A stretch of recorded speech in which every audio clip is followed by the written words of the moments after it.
Сәлем достар, Балбармақ арнасына қош келдіңіздер. Бүгін біз сіздермен жұмыртқадан езілмей пісетін кеспелер әзірлейтін боламыз. Видеоны қарамастан бұрын каналға тіркелмеген болсаңыз тіркеліп, лайк басып кетіңіздер. Кеспені әзірлеу үшін 2 тұқым жұмыртқамызға жарты шай қасық тұз қосамыз. Осылай екеуін араластырып аламыз.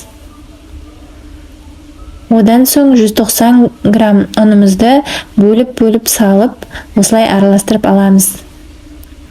Достар, тек қана жұмыртқа қосамыз, су қоспаймыз.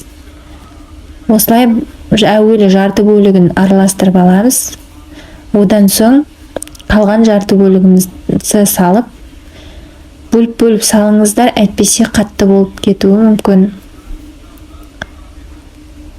Осылай әбден біріккенше араластырып, ұнымызбен араластырып, біріктіріп аламыз.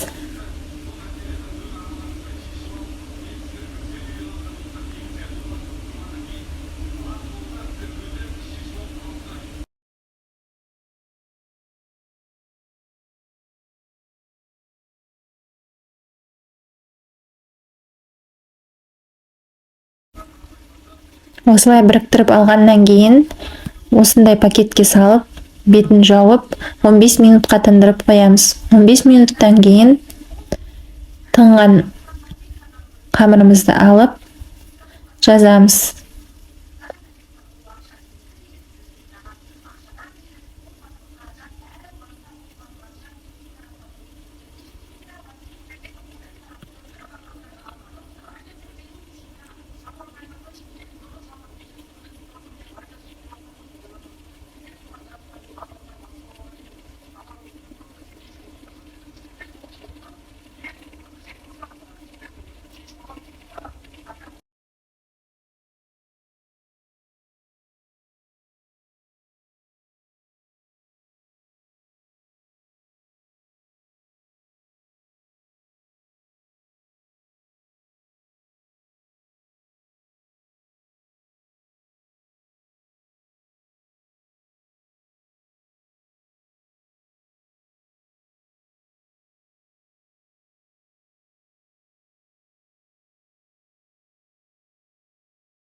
Мінекей осылай мейлінше жұқа етіп жайып аламыз.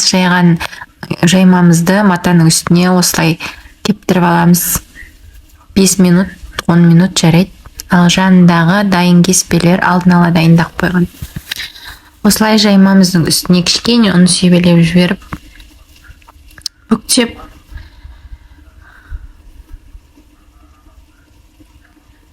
екіге бөлеміз де осылай кесіп шығамыз. Сол кезде біздің жаймаларымыз дайын болады. Кеспелеріңіз жұқа әдемі болып шығады, бір-біріне бірікпейтін керемет кеспелер болып шығады. Осы кеспелерді тоңазытқышта сақтауларыңызға болады. Немесе мен секілді матаның бетіне жайып кептіріп алып, өзіңізге ыңғайлы етіп пакеттерге бөліп салып сақтауларыңызға болады. Астарыңыз дәмді болсын.